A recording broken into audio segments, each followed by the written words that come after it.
ಬಹುಶಃ ಉಪನ್ಯಾಸಕರಿಗೆ ಸಮಯ ಇತ್ತು, ಎಷ್ಟೆಷ್ಟೋ ಕೊಡ್ತಿದ್ವಿ, ನಮಗೇನು ಸಮಯ ಇಲ್ಲ ಅಂತ ನಾನು ತಿಳ್ಕೊಂಡಿದ್ದೀನಿ.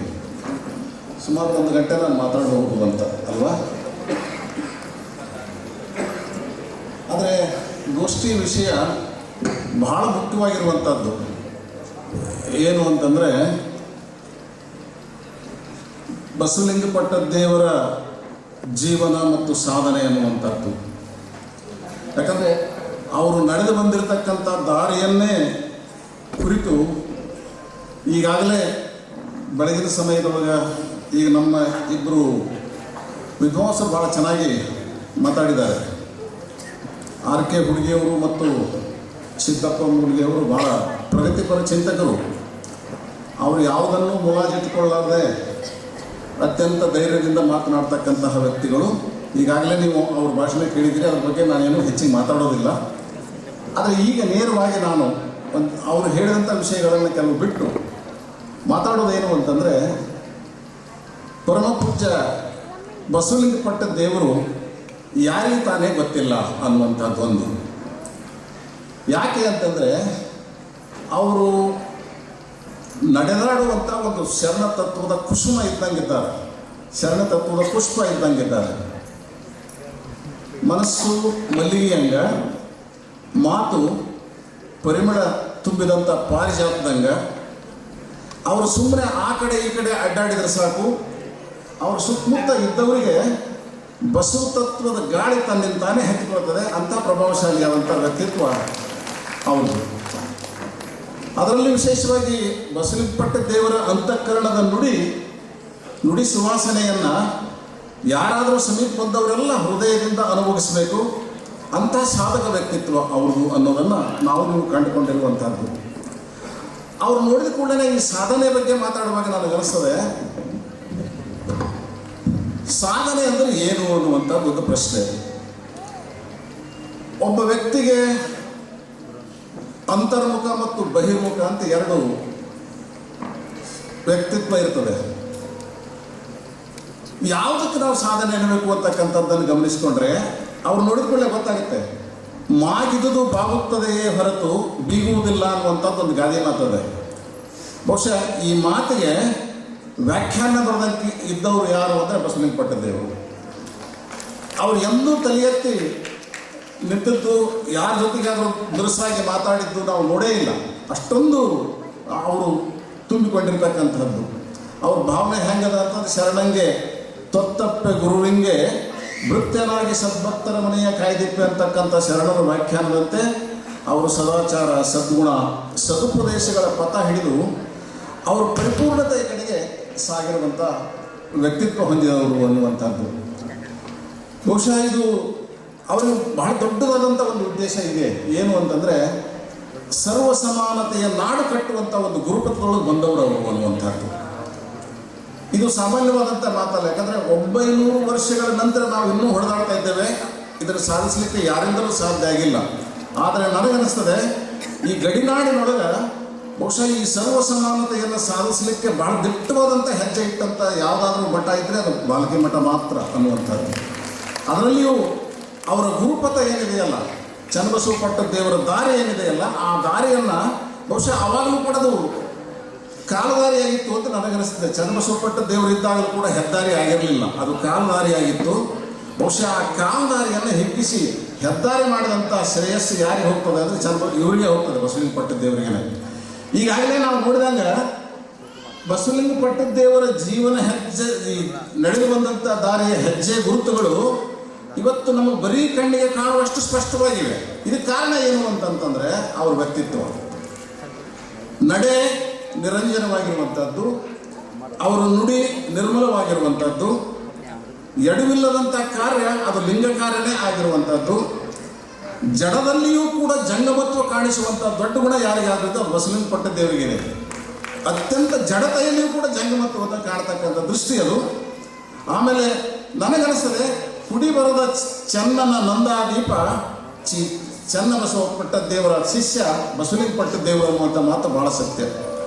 ಹೀಗಂತ ತಿಳ್ಕೊಂಡ್ರೆ ನಾವು ಅವ್ರ ವ್ಯಕ್ತಿತ್ವವನ್ನು ವರ್ಣನೆ ಮಾಡಿ ಹೊತ್ತೊಳಗೆ, ಅವ್ರ ಸಾಧನೆಗಳನ್ನು ಗುರುತಿಸಿ ಹೊತ್ತೊಳಗೆ ಅನೇಕ ವಿಷಯಗಳನ್ನು ನಾವೆಲ್ಲ ಈಗ ನೋಡಿದ್ದೀವಿ, ಇಲ್ಲಿವರೆಗೆ ಕೇಳಿದ್ದೀವಿ. ಅವ್ರ ಸಾಧನೆ ಅಂದರೆ ಏನು ಅಂತ ನಾವು ಕಂಡುಕೊಂಡಂಗೆ ಸರಳತೆ ಭಾಳ ದೊಡ್ಡ ಸಾಧನೆ ಅದು. ಅದು ಎಲ್ಲರಿಗೂ ಬರುವಂಥದ್ದಲ್ಲ. ನಾವು ಸ್ವಲ್ಪ ಕೆಲಸ ಮಾಡಿದ್ರೆ ಅವೆಲ್ಲ ನಮಗೆ ಕೋಡ್ ಮುಟ್ಟಿರ್ತಾವೆ, ಅವು ಎದುರಿಗೆ ಬಂದವರು ಕಾಣಲಾರ್ದಂಗೆ ನಾವು ಅಡ್ಡಾಡ್ತಿರ್ತೇವೆ.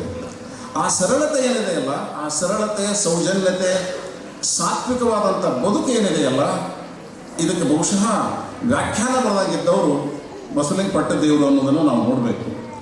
ಯಥಾ ಗುರು ತಥಾಶಕ್ತಿಯ ಅಂತ ಒಂದು ಮಾತಿದೆ. ಅದಕ್ಕೆ ಬಹುಶಃ ನಾನು ಕೂಡ ಧಾರವಾಡದ ಮುರುಘಾ ಮಠದಲ್ಲಿ ಇದ್ದು ಬಂದವನೇ 1973, 74, 75 ಮೊಟ್ಟ ಮೊದಲು ನಾವು ಶಿಕ್ಷಣಕ್ಕೆ ಬಹುಶಃ ಈಗೊಬ್ರು ಯಾರೋ ಹೇಳ್ತಾ ಇದ್ರು, ಶಿಕ್ಷಣಕ್ಕೆ ಅತ್ಯಂತ ಮಹತ್ವ ಕೊಟ್ಟು ಇವತ್ತು ಕರ್ನಾಟಕದೊಳಗೆ ಶೈಕ್ಷಣಿಕ ಕ್ಷೇತ್ರವನ್ನು ಶ್ರೀಮಂತ ಮಾಡಿದಂಥ ಮಠಗಳು ಅಂದರೆ ಲಿಂಗಾಯತ ಮಠಗಳು ಮಾತ್ರ ನೆನ್ಬಿಟ್ಟು ಹೋಗ್ಬೇಕು ನಾವು ಅದನ್ನು. ಅಂತಹ ಮಠದೊಳಗೆ ಇವತ್ತು ಬಾಲ್ಕಿ ಮಠ ಮುಂಚೂಣಿಯೊಳಗಿದೆ. ಯಥಾಗುರು ತಥಾ ಶಿಷ್ಯ ಅನ್ನುವಂಥ ಮಾತು ಮೃತ್ಯುಂಜಯ ಸ್ವಾಮಿಗಳಿಗೂ ಮತ್ತು ಭಾರತಕ್ಕಳಿಗೆ ಗಮನಿಸ್ತಿತ್ತು. ಅವಾಗ ನಾವು ಹೇಳ್ತಿದ್ವಿ. ಈಗ ದೊಡ್ಡ ಸಾಧನೆ ಏನಪ್ಪ ಒಂದು ಮಠದ್ದು ಅಂತಂದ್ರೆ ನನಗನ್ನಿಸ್ತದೆ ಈ ಗುರು ಶಿಷ್ಯ ಸಂಬಂಧದ ಸಾಧನೆ ಭಾಳ ದೊಡ್ಡದು ಅಂತ. ಯಾಕಂದರೆ ಗುರು ಮುಟ್ಟಿ ಗುರು ಆಗೋದು, ಜ್ಯೋತಿ ಮುಟ್ಟಿ ಜ್ಯೋತಿ ಆಗುವಂಥದ್ದು ಏನಿದೆಯಲ್ಲ, ಅದು ಬಹುಶಃ ನಾವೆಲ್ಲರೂ ಕಂಡಿದ್ರು ಬಾಲ್ಕಿ ಮಠದೊಳಗೆ. ಅದು ಚನ್ನಬಸವ ಪಟ್ಟದೇವರು ಮತ್ತು ಬಸವಲಿಂಗ ಪಟ್ಟದೇವರೊಳಗೆ, ಈ ಬಸವಲಿಂಗ ಪಟ್ಟದೇವರು ಮತ್ತು ಗುರು ಬಸವ ಪಟ್ಟದೇವರೊಳಗೆ ಅದನ್ನು ನಾವು ಕಾಣ್ತಾ ಇದ್ದೇವೆ. ಇದು ಬಹಳ ದೊಡ್ಡ ಸಾಧನೆ ಅಂತ ನನಗನ್ನಿಸ್ತದೆ. ಇವತ್ತು ಮಠಾಧಿಪತಿಗಳನ್ನು ಅನೇಕ ಮಠಗಳಲ್ಲಿ ನೋಡ್ತೇವೆ ನಾವು. ಗುರುವಿಂದೊಂದು ದಾರಿ, ಶಿಷ್ಯನದೊಂದು ದಾರಿ ಇರ್ತದೆ. ಅಲ್ಲಿ ಎರಡು ಕುರ್ಚಿಗಳು ಬೇರೆ ಬೇರೆ ಆಗಿರುವಂಥ ಸಂದರ್ಭದೊಳಗೆ ಇದು ನಮಗೆ ಈ ಮಠ ಉದಾಹರಣೆಯಾಗಿ ನಿಲ್ತದೆ. ಆಮೇಲೆ ಶ್ರೀಗಳ ಜೀವನ ಚರಿತ್ರೆ ಅಥವಾ ಜೀವನ ಸಾಧನೆ, ಜೀವನ ಮತ್ತು ಸಾಧನೆ ಅದು ಮುಚ್ಚುಮರೆಯಾಗಿರುವಂಥದ್ದಲ್ಲ. ಅವರೇ ಹೇಳಿದರು, ಈಗಾಗಲೇ ನೀವು ಕೇಳಿದಿರಿ. ಅದು ಬಿಚ್ಚಿಟ್ಟಂಥ ಹೊತ್ತಿಗೆ ಅವ್ರದ್ದು ಹೆಂಗದ ಅಂದರೆ, ನೀವು ಯಾವ ಪುಟವನ್ನಾದರೂ ಎತ್ಕೋಬಹುದು, ನಾವು ಓದಬಹುದು, ತೂಗಿ ನೋಡಬಹುದು, ಸಂದೇಶ ನೋಡಬಹುದು. ಯಾಕಂದರೆ ಪ್ರಗತಿಪರರಾದಂಥವ್ರು ಆ ಪುಟದೊಳಗೆ ಸಂದೇಹಗಳನ್ನು ವ್ಯಕ್ತಪಡಿಸ್ತಾರೆ. ಉತ್ತರನೂ ಪರಿಹಾರವನ್ನು ಅಲ್ಲಿ ಕಾಣಲಿಕ್ಕೆ ಸಾಧ್ಯದ. ಓದಿದವರು ದಣಿಯುವಷ್ಟು, ತಡೆಯುವಷ್ಟು, ತನ್ಮಯತೆ ಅನುಭವಿಸುವಷ್ಟು ಅರ್ಥ ಎಲ್ಲದ ಅಂತಂದ್ರೆ ಅವರ ಜೀವನ ಮತ್ತು ಸಾಧನೆಯೊಳಗದ ಅನ್ನೋದನ್ನು ನಾನು ಕಂಡುಕೊಂಡಿರುವಂಥದ್ದು. ಅವರ ಆ ತೆರೆದಿಟ್ಟ ಹೊತ್ತಿಗೆಯನ್ನು ನಾವು ಏನಾದರೂ ಅವ್ರ ಜೀವನ ಸಾಧನೆ ಓದ್ತಾ ಇದ್ರೆ ನಮ್ಗೆ ಅನಿಸ್ತದೆ, ಒಂದು ಕ್ಷಣ ಅಚ್ಚರಿಯಾಗುತ್ತೆ. ಕೆಲವೇ ವರ್ಷಗಳಲ್ಲಿ ಇಷ್ಟೊಂದು ಸಾಧನೆ ಮಾಡಲಿಕ್ಕೆ ಒಬ್ಬ ವ್ಯಕ್ತಿಯಿಂದ ಸಾಧ್ಯನಾ ಅನ್ನುವಂಥ ಪ್ರಶ್ನೆ ನಮ್ಮ ಕಣ್ಣೆದುರಿಗೆ ಬೀಳ್ತದೆ. ಅಷ್ಟು ಪಾರದರ್ಶಕವಾಗಿರುವಂಥದ್ದು ನಮ್ಮ ಬಸವಲಿಂಗಪ್ಪಗಳ ಸಾಧನೆ ಅನ್ನೋದನ್ನು ನಾವು ಮರಿಬಾರ್ದು. ಮೊದಲು ನಾವು ಅವರ ಜೀವನ ಪಥದ ಬಗ್ಗೆ ನೋಡುವ ಹೊತ್ತೊಳಗೆ ಈಗಾಗಲೇ ನಮ್ಮ ಮೂಲಿಗೆ ಅವರು 2-3 ಮಾತುಗಳನ್ನು ಹೇಳಿದರು, ಭಾಳ ಚೆನ್ನಾಗಿರುವಂಥ ಮಾತು. ಅದು ಸಾಮಾನ್ಯರಲ್ಲಿ ಸಾಮಾನ್ಯವಾಗಿತ್ತು. ಲಿಂಗಾಯತ ಸುಸಂಸ್ಕೃತ ಮನೆತನದಲ್ಲಿ ಜನಿಸಿದಂತಹ ಶಿವರಾಜರು ಶಿವಲಿಂಗರಾದದ್ದು ಬಸವಲಿಂಗ ಪಟ್ಟದೇವರಾಗಿರುವಂಥದ್ದು ಒಂದು ರೋಚಕವಾದಂಥ ಇತಿಹಾಸ ಅವರು. ಯಾಕಂದರೆ ಒಬ್ಬ ವ್ಯಕ್ತಿಯ ಸಾಧನೆಯೊಳಗೆ ಜೀವನದ ಪಥ ಭಾಳ ಮುಖ್ಯವಾಗಿರ್ತದೆ. ಅದನ್ನು ನಾವು ಗಮನಿಸ್ಬೇಕು ನಾವಿಲ್ಲಿ. ಯಾಕಂದರೆ ಯಾವ ವ್ಯಕ್ತಿಯು ಅವನ ಬಾಲ್ಯದೊಳಗೆ ಪರಿಪೂರ್ಣವಾಗಿರುವಂಥ ಸಂಸ್ಕಾರ ಪಡೆದಿರ್ತಾನೋ ಆ ವ್ಯಕ್ತಿ ಮಾತ್ರ ಸಮಾಜದೊಳಗೆ ಶ್ರೇಷ್ಠ ವ್ಯಕ್ತಿ ಆಗಲಿಕ್ಕೆ ಸಾಧ್ಯ ಅನ್ನುವಂಥದ್ದು ಇದನ್ನು ಗಮನಿಸ್ಬೇಕು ನಾವು. ಹಾಗಾಗಿ ಅವ್ರಿಗೆ ಮೊಟ್ಟ ಮೊದಲು ಅವ್ರ ಮನೆತನ, ತಾಯಿ ತಂದೆ, ಬಂಧು ಬಳಗ, ಆ ಊರಿನ ಸಂಸ್ಕಾರ ಬಸವಲಿಂಗ ಪಟ್ಟದೇವರ ಮೇಲೆ ಬಹಳ ದಟ್ಟವಾಗಿತ್ತು ಅಂತಕ್ಕಂಥದ್ದು. ಒಂದು ಸಣ್ಣ ಗ್ರಾಮ ನಾಗೂರು ಅನ್ನುವಂತಹ ಗ್ರಾಮ, ಅದು ಆಂಧ್ರ ಪ್ರದೇಶದಲ್ಲಿದ್ದಂಥ ಗ್ರಾಮ. ಅಲ್ಲಿ ರಾಚಪ್ಪ ಮತ್ತು ಸಂಗಮ ಭಾಗೀರಥಿ ತಾಯಿಯವರಿಂದ ಜನಿಸಿದಂಥ ಅವರು ಇವತ್ತು ಇಡೀ ನಾಡಲ್ಲ, ಭಾರತ ದೇಶವೇ ಆ ಕಡೆಗೆ ನೋಡುವಂತೆ ಬೆಳೆದಿರುವಂಥದ್ದು ಇದು ಸಾಮಾನ್ಯವಾದಂಥ ಸಂಗತಿ ಅಲ್ಲ. ಯಾಕೆ ಈ ಮಾತನ್ನು ಹೇಳ್ತೀನಿ ಅಂತಂತಂದರೆ, ಒಂದನ್ನು ನಾವಿಲ್ಲಿ ಗುರುತಿಸ್ಕೋಬೇಕು. ಯಾವುದೇ ಒಬ್ಬ ವ್ಯಕ್ತಿಯ ಸಾಧನೆಯ ಮೂಲ ಯಾವುದು, ಸಾಧನೆಗೆ ಮೂಲ ಬೇರು ಯಾವುದು ಅಂದ್ರೆ ಮನೆಯೇ ಮೊಟ್ಟ ಮೊದಲು ಸಾಧನೆಯ ಮೂಲ ಬೇರು. ಅದಕ್ಕಾಗಿಯೇ ನಮ್ಮ ಒಬ್ಬ ಕವಿ ಬಹಳ ಚೆನ್ನಾಗಿರುವಂಥ ಒಂದು ಮಾತು ಹೇಳ್ತಾನೆ. ಏನು ಅಂತಂದರೆ, ಮನೆಯೇ ಮೊದಲು ಪಾಠಶಾಲೆ, ಜನನಿ ತಾನೇ ಮೊದಲು ಗುರು. ಬಹುಶಃ ಇವತ್ತು ಬಸವಲಿಂಗ ಪಟ್ಟದೇವರಿಗೆ ಇದನ್ನು ನಾವು ಅವ್ರ ಸ್ವಲ್ಪ ಜೀವನದ ಪಥವನ್ನು ಗಮನಿಸುವಷ್ಟರೊಳಗೆ ಇದನ್ನು ನಾವು ಗಮನಿಸಬೇಕು. ಸರಿಯಾದ ಅಕ್ಷರ ಜ್ಞಾನ ಹೊಂದಿರದಂಥ ಅನೇಕ ತಾಯಂದಿರು ಕೂಡ ಇವತ್ತು ತಮ್ಮ ಮಕ್ಕಳನ್ನು ಉತ್ತಮ ಸಂಸ್ಕಾರ ಕೊಟ್ಟು ಬೆಳೆಸಿದ್ದು ನಮಗೆ ಬೇಕಾದಷ್ಟು ಉದಾಹರಣೆಗಳು ನಾವು ಸಿಗ್ತವೆ. ಹೀಗೆ ಮನೆಯಲ್ಲಿಯೇ ಉತ್ತಮ ಸಂಸ್ಕಾರದ ಬುನಾದಿ ಹೊಂದಿದವರು ತಮ್ಮ ಭವಿಷ್ಯ ಜೀವನದಲ್ಲಿ ಎಂದೆಂದೂ ಅವರು ಅಡ್ಡದಾರಿ ಹಿಡಿಯೋದಿಲ್ಲ ಅನ್ನೋದಕ್ಕೆ ಅದು ಶತಸಿದ್ಧ, ಅದು ಸಾಕ್ಷಿಯಾಗಿರುವಂಥ ಮಾತು. ಇದಕ್ಕೆ ಉತ್ತಮ ಉದಾಹರಣೆ ಅಂತಂದ್ರೆ ಇವತ್ತು ನಮ್ಮ ಸಾಕ್ಷಿ ಬೇಕಂದ್ರೆ ಬಸವಲಿಂಗ ಪಟ್ಟದೇವರೇ ಅಂತ ನಾನು ಹೇಳಲಿಕ್ಕೆ ಇಷ್ಟಪಡ್ತೇನೆ. ಒಬ್ಬ ವ್ಯಕ್ತಿ ಸುಂದರವಾದಂಥ ಜೀವನವನ್ನು ಸಾಗಿಸಬೇಕಾಗಿದ್ರೆ ಅವಶ್ಯಕವಾಗಿರ್ತಕ್ಕಂಥ ಗುಣಗಳನ್ನು ಕಲಿಯೋದು ಎಲ್ಲಿಂದ ಅಂತಂದರೆ ಮನೆಯಿಂದಲೇ. ಅದಕ್ಕಾಗಿ ಬೆಳೆಯುವ ಸಿರಿ ಮೊಳಕೆಯಲ್ಲಿ ನೋಡು ಅನ್ನುವಂಥ ಒಂದು ಗಾದೆ ಮಾತು ನಮ್ಮೊಳಗಿದೆ. ಹಾಗಾಗಿ ತಾನೂ ಬೆಳೆದು ಇತರರನ್ನು ಬೆಳೆಸುವಂತಹ ಒಂದು ಗುಣ ಏನಿದೆ ಅದು ಬಹಳ ದೊಡ್ಡ ಗುಣ. ಯಾರು ಒಂಟಿಯಾಗದೆ ಸಮೂಹದೊಡನೆ ಬೆಳೀಲಿಕ್ಕೆ ಪ್ರಯತ್ನ ಪಡ್ತಾರಲ್ಲ, ಸಮೂಹದೊಡನೆ ಬೆಳೆಯುವಂಥ ಪ್ರಯತ್ನ ಪಟ್ಟು ಕೊನೆಗೆ ಎಲ್ಲವೂ ಬಿಟ್ಟು ಅನಿಕೇತನವಾಗುವಂತಹದ್ದೇ ಈ ಜೀವನ ಅಂತ ಅರ್ಥ ಮಾಡಿಕೊಂಡಿರ್ತಾರಲ್ಲ, ಅಂತಹದ್ದನ್ನು ರೂಢಿಸಿಕೊಂಡಿರ್ತಕ್ಕಂಥವ್ರು ಪೂಜ್ಯ ಅಪ್ಪಾಜಿಯವರು ಅನ್ನುವಂಥ ಮಾತನ್ನು ನಾನು ಹೇಳಿಕಿರ್ತೇನೆ. ಆಮೇಲೆ ಇದಕ್ಕೆ ಕಾರಣ ಇನ್ನೂ ಒಂದಿದೆ. ಏನು ಅಂತಂದರೆ, ಒಬ್ಬ ವ್ಯಕ್ತಿ ಶ್ರೇಷ್ಠ ವ್ಯಕ್ತಿ ಆಗಲಿಕ್ಕೆ, ಸಾಧನೆ ಮಾಡಲಿಕ್ಕೆ ಕಾರಣಗಳಲ್ಲಿ ಪ್ರಮುಖವಾದದ್ದು ಒಂದು ಮನೆತನ, ಮತ್ತೊಂದು ಅವರ ಜೀವನದೊಳಗಿರ್ತಕ್ಕಂಥ ಶಿಸ್ತು ಮತ್ತು ಊಟ, ವಿಶ್ರಾಂತಿ, ವಿಹಾರ, ಮಾತುಕತೆ, ಸಾತ್ವಿಕರ ಜೊತೆಗಿನ ಬದುಕು, ಸತ್ಸಂಗ, ಇವು ಬಹಳ ಮುಖ್ಯವಾಗಿರುವಂಥದ್ದು. ಅದಕ್ಕೆ ಅದ್ರ ಜೊತೆಗೆ ಶರೀರವನ್ನು ಕೂಡ ಶ್ರೇಷ್ಠವಾಗಿ ಇಟ್ಕೋಬೇಕು. ಅದು ಹೇಳ್ತಾರಲ್ಲ, ಶರೀರ ಮಾಧ್ಯಮ ಖಲು ಧರ್ಮ ಸಾಧನ ಅಂತಕ್ಕಂಥದ್ದು ನಮ್ಮ ಒಂದು ಸಂಸ್ಕೃತಿ ವ್ಯಾಖ್ಯಾನ ಇದೆ. ಯಾರ ಆರೋಗ್ಯ ಚೆನ್ನಾಗಿರ್ತದೆ ಅಂಥವ್ರು ಮಾತ್ರ ಶ್ರೇಷ್ಠವಾದದ್ದನ್ನು ಮಾಡಲಿಕ್ಕೆ ಸಾಧ್ಯ ಅಂತಕ್ಕಂಥದ್ದು. ಬಹುಶಃ ಇವತ್ತು 75ನೇ ವರ್ಷದೊಳಗೂ ಕೂಡ ನಿರಂತರವಾಗಿರ್ತಕ್ಕಂಥ ಚಟುವಟಿಕೆಯೊಳಗೆ ಅವರು ತಲ್ಲೀನರಾಗಿರೋದನ್ನು ನಾವು ಗಮನಿಸಬೇಕು. ಆಮೇಲೆ ಅವರಲ್ಲಿ ಇನ್ನೊಂದು ಅಂತ ಏನು ಅಂತಂದರೆ, ಅವ್ರ ಮನಸ್ಸಿನೊಳಗೆ ಸದಾ ಈ ನಿಸ್ವಾರ್ಥ ಸೇವೆಯ ಭಾವ ಇರುವಂಥ ವ್ಯಕ್ತಿ ಮಾತ್ರ ಶ್ರೇಷ್ಠ ವ್ಯಕ್ತಿ ಆಗ್ಲಿಕ್ಕೆ ಸಾಧ್ಯ ಅಂತಕ್ಕಂಥದ್ದು. ಬಹುಶಃ ನನಗೆ ಒಂದು ಮಾತು ನೆನಪಾಗುತ್ತೆ. ಏನು ಅಂತಂದರೆ, ಕವಿರಾಜ ಮಾರ್ಗಕಾರ ಹೇಳ್ತಾನಲ್ಲ, ಯಾವುದು ಬಂಗಾರ ಅನ್ನೋದನ್ನು ಹೇಳುವ ಹೊರಗೆ ಭಾಳ ಚೆನ್ನಾಗಿ ಒಂದು ಮಾತನ್ನು ಹೇಳ್ತಾನೆ. ಈ ಅನ್ಯ ಧರ್ಮಗಳನ್ನು ಸೇರಿಸುವಂಥದ್ದೇನಿದೆಯಲ್ಲ ಅದು ಬಂಗಾರ ಅನ್ನುವಂಥ ಮಾತಲ್ಲಿ ಬರ್ತದೆ. ಎಂದೂ ಅವರು ಲಿಂಗಾಯತ ಧರ್ಮವನ್ನು ಇವತ್ತು ವಿಶ್ವಮಾನ್ಯ ಧರ್ಮವನ್ನಾಗಿ ಮಾಡಬೇಕು, ಅದಕ್ಕೆ ಮಾನ್ಯತೆ ಸಿಗಬೇಕು ಅಂತ ದೊಡ್ಡ ಹೋರಾಟ ಮಾಡ್ತಕ್ಕಂಥ ಬಸವಲಿಂಗ ಅಪ್ಪಾಜಿಯವರು ಅನೇಕ ಧರ್ಮಗಳ ಕಾರ್ಯಕ್ರಮಗಳಲ್ಲಿ ಕೂಡ ಭಾಗವಹಿಸಿದ್ದಾರೆ. ಯಾವ ಧರ್ಮದ ಬಗ್ಗೆಯೂ ಕೂಡ ಅವರು ಬಹುಶಃ ಬೇರೆ ರೀತಿಯಾಗಿ, ಅಂದರೆ ಎಲ್ಲ ಧರ್ಮಗಳ ತತ್ವಗಳನ್ನು ಕೂಡ ಸೈರಣೆ ಮಾಡ್ತಕ್ಕಂಥದ್ದು ಏನಿದೆಯಲ್ಲ, ತಾಳ್ಮೆ ಬಹಳ ಮುಖ್ಯ. ಈ ತಾಳ್ಮೆ ಅನ್ನುವಂಥ ಪ್ರಶ್ನೆ ಬಂದಾಗ ನನಗೊಂದು ಮಾತು ಅನಿಸ್ತದೆ. ಏನು ಅಂತಂದರೆ, ನಾನು ತಿಳ್ಕೊಂಡದ್ದು ಬಾಹ್ಯ ಸಾಧನೆಗಳವರು ಭಾಳ ಈಗೆಲ್ಲ ಹೇಳಿದರು, ಶಿಕ್ಷಣ, ಆಮೇಲೆ ಧಾರ್ಮಿಕ ಸೇವೆ, ಇವೆಲ್ಲ ಇದೆ.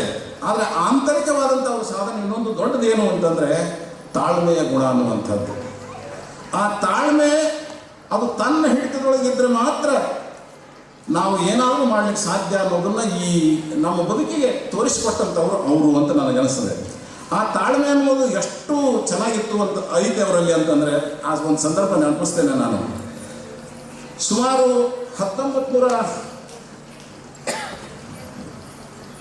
1992 ದೊಡ್ಡಪ್ಪಾಜಿಯವರು ಚನ್ನಬಸವಪಟ್ಟ ದೇವರು ಲಿಂಗೈಕ್ಯರಾದಾಗ, ಬಹುಶಃ ಸ್ತ್ರೀಗಳಿಗೆ 99 ಲಿಂಗೈಕ್ಯರಾದಾಗ ಬಸವಲಿಂಗ ಪಟ್ಟ ದೇವರಿಗೆ ಅವ್ರ ಅನೇಕ ಸಮಸ್ಯೆಗಳನ್ನು ಎದುರಿಸುವಂಥ, ಕಷ್ಟಗಳನ್ನು ಎದುರಿಸುವಂಥ ಒಂದು ಸಂದರ್ಭ ಬಂತು. ಅವರಿಗೆ ಎಂಥ ಸ್ಥಿತಿ ಉಂಟಾಯ್ತು ಅಂದರೆ, ಒಂದು ರೀತಿ ಅನಾಥ ಸ್ಥಿತಿ ಅವರು ಎದುರಿಸಿದ್ರು ಅನ್ನುವಂಥದ್ದನ್ನು ನಾವು ಗಮನಿಸಬೇಕಾಗಿದೆ.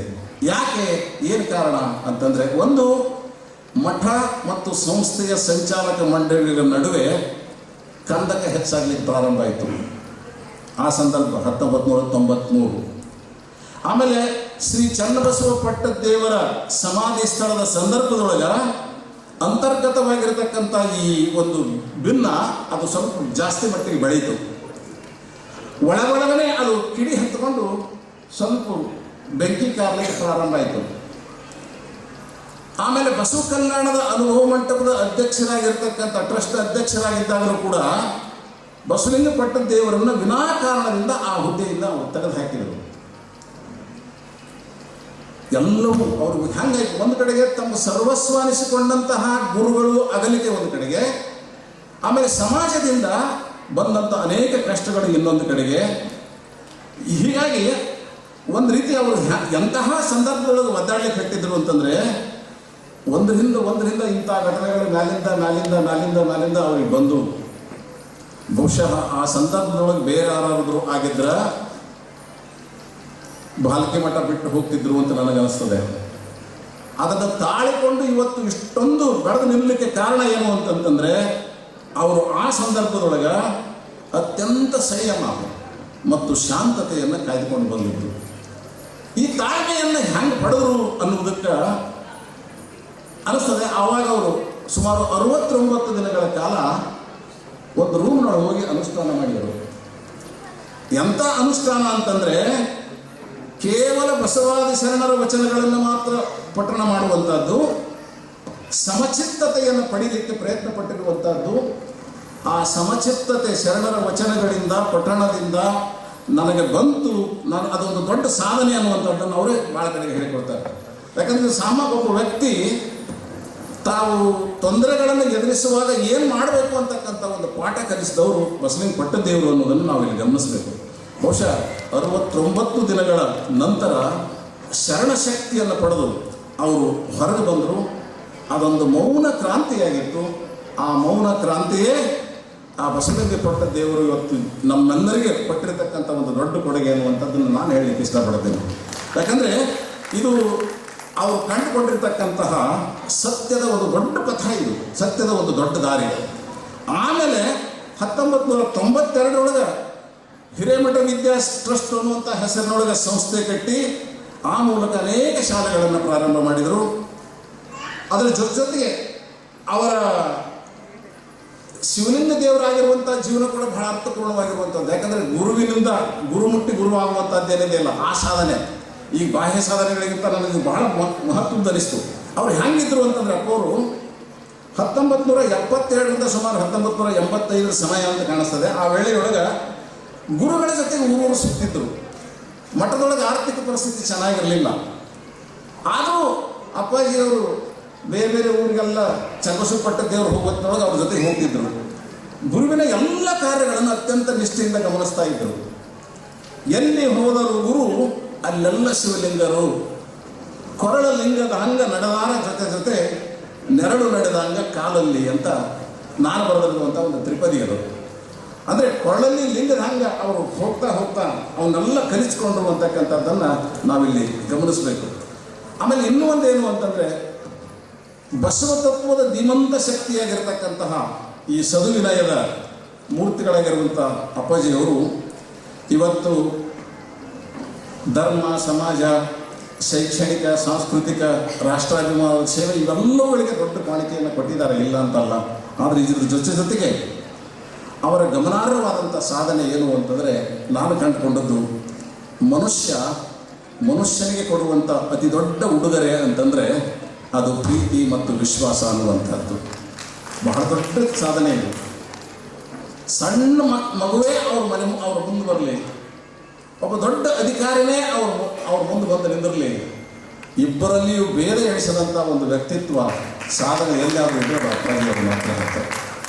ಅಂದರೆ ಮನುಷ್ಯನಿಗೆ ಕೊಡಬೇಕಾದಂಥ ದೊಡ್ಡ ಗೌರವ ಏನು ಅನ್ನುವಂಥ ಒಂದು ಪಾಠ ನಾವು ಇವತ್ತು ಕಲಿಬೇಕಾದ್ರೆ, ಪಾಲಿಸಬೇಕಾದ್ರೆ ಅದು ಪ್ರೀತಿ, ವಿಶ್ವಾಸ, ನಂಬಿಕೆ ಮತ್ತು ಗೌರವ ಅನ್ನುವಂಥ ತತ್ವ. ಇದನ್ನು ಹಣದಿಂದ ನಾವು ಪಡೀಲಿಕ್ಕೆ ಸಾಧ್ಯ ಇಲ್ಲ, ಇದನ್ನು ಹೃದಯದಿಂದ ಮಾತ್ರ ನಮ್ಗೆ ಕೊಡ್ಲಿಕ್ಕೆ ಸಾಧ್ಯ ಅನ್ನುವಂಥದ್ದನ್ನು ಅವರು ತೋರಿಸಿದ್ದಾರೆ. ಹೀಗಾಗಿ ಇಂತಹ ಒಂದು ಬಸವ ತತ್ವದ ಪ್ರಚಾರ ಆಗಲಿ, ಈಗಾಗಲೇ ಅನೇಕ ವಿಷಯಗಳ ಬಗ್ಗೆ ಎಲ್ಲರೂ ಗಮನ ಸೆಳೆದಿದ್ದಾರೆ.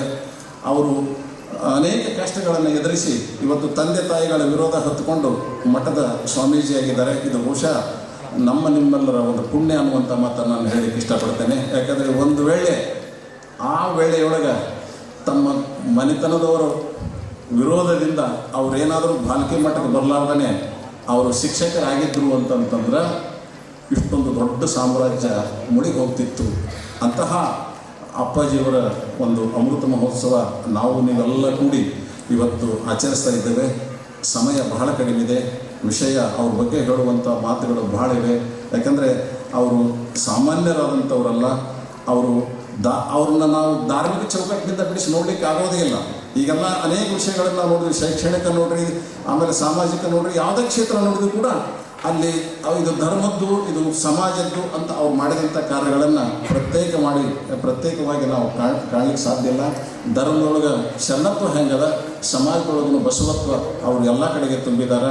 ಎಲ್ಲಿ ಹೋದರೂ ಕೂಡ ಬಸವಣ್ಣ ಮತ್ತು ವಚನ ಸಾಹಿತ್ಯ ಅವರ ಆರಾಧ್ಯ, ಅವರು ಪ್ರಾಣ ಜೀವಾಳ ಅನ್ನುವಂಥ ಮಾತನ್ನು ಹೇಳ್ತಾ, ಇವತ್ತಿನ ಸಮಾಜದೊಳಗೆ ಇನ್ನೂ ಒಂದು ಮಾತು ಏನು ಅವರಿಂದ ಕಲಿಬೇಕಾದದ್ದು ನಾವೇನೊಂದು ಭಾಳ ದೊಡ್ಡದು ಮಾನವೀಯತೆ.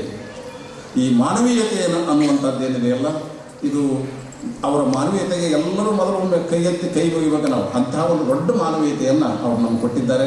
ಯಾಕಂದರೆ ಅದು ಸಾಮಾನ್ಯ ಅಲ್ಲ. ಎಲ್ಲೋ ಮೂಳು ಕಂಟಿಯೊಳಗೆ ಬಿದ್ದಂಥ ಮಕ್ಕಳನ್ನು ಎತ್ತಿ ತಂದು ಉಡಿಯೊಳಗೆ ಇಟ್ಕೊಂಡು ಅವ್ರ ಹಣೆಗೆ ವಿಭೂತಿ ಹಚ್ಚಿ ತಲೆ ಬಾಚಿ ಆ ಮಕ್ಕಳಿಗೆ ಹಾಲು ಕುಡಿಸಿ ಅವ್ರನ್ನ ತೊಡೆ ಮೇಲೆ ಹಾಕ್ಕೊಂಡು ಆಡಿಸೋದು ಇದೆಯಲ್ಲ, ಇದು ಬಹುಶಃ ತಾಯಿ ಹೃದಯಕ್ಕೆ ಮಾತ್ರ ಸಾಧ್ಯವಾದಂಥದ್ದು. ಅಂತಹದ್ದನ್ನು ಮಾಡಿದಂತಹ ವ್ಯಕ್ತಿಗಳವರು. ಅದಕ್ಕೆ ಅವರು ಕೇವಲ ನಮ್ಮ ದೃಷ್ಟಿಯೊಳಗೆ ಯಾರ ದೃಷ್ಟಿಯೊಳಗೆ ಏನೇ ಇರಲಿ, ಅವರು ಬಹುಶಃ ನನಗೆ ಅನ್ನಿಸ್ತದೆ ಇವತ್ತು ನಾ ಜಗದ್ಗುರು ನೀ ಜಗದ್ಗುರು ಅಂತಕ್ಕಂಥವ್ರು ನೂರಾರು ಮಂದಿ ಇದ್ದಾರೆ. ಆದರೆ ನನಗೆ ಮಾತ್ರ ಇಲ್ಲಿ ಯಾರಾದರೂ ಈಗ ಈ ಶತಮಾನದೊಳಗೆ ಜಗದ್ಗುರುಗಳಾಗಿ ಕಾಣ್ತಿದ್ರೆ ನನಗೆ ಬಸವಲಿಂಗ ಪಟ್ಟದೇವರು ಒಬ್ಬರೇ ಜಗದ್ಗುರು ಅನ್ನುವಂಥ ಮಾತನ್ನು ನಾನು ಹೇಳ್ತಾ, ಈ ಎಲ್ಲ ಕಾರಣಗಳಿಗಾಗಿ ನಾನು ಅವರನ್ನು ಮತ್ತೊಮ್ಮೆ ಅಭಿನಂದಿಸ್ತಾ, ಅವರು ಶತಾಯುಷಿಗಳಾಗಲಿ, ಇನ್ನೂ ಅವರಿಂದ ಅನೇಕ ಕಾರ್ಯಗಳು ಜರಗಲಿ ಅನ್ನುವಂಥ ಮಾತನ್ನು ಹೇಳ್ತಾ ನನ್ನ ಮಾತು ಮುಗಿಸ್ತೇನೆ. ಶರಣಾಗಬೇಕು. ಮತ್ತು ದಾಸ ಸಾಹಿತ್ಯ ಪರಿಷತ್ತಿನ ಜಿಲ್ಲಾಧ್ಯಕ್ಷರಾಗಿರ್ತಕ್ಕಂಥ ಬಾಲಾಜಿ ಅಮರ್ವಾಡಿ ಅವರು ಕೂಡ